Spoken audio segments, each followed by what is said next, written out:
The Panama Papers really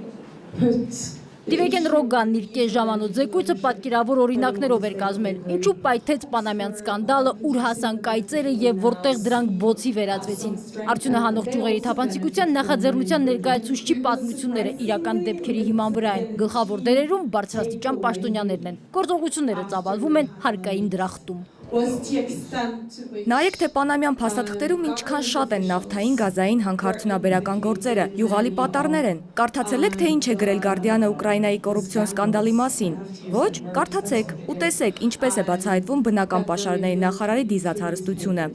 Եզրահանգումը մեկն է, ապօրինությունը հնարավոր է կանխել, եթե հանրությունը իմանա, ովքեր են ընկերությունների իրական սեփականատերերը։ Այս դեպքում խոսքը միայն հանքարդյունաբերության ճյուղի մասին է։ Խոսքը գնում է բենեֆիցիարների մասին, այսինքն ի վերջո ով է փաստացի այն ֆիզիկական անձը կամ ովքեր են այն ֆիզիկական անձինք, որոնք ունեն շահ այս կամ այն ընկերությունում։ Դատելով Դիվեգեն Ռոգանի տոնայնությունից տարբեր երկրներում սիրալիր վերաբերմունքի մասին մոռանալ է պետք։ Իրական սեփականատերերի անունները սկուտեղի վրա չեն մատուցի, հաճախ պետրեգիստրի ճանապարհն են ցույց տալիս։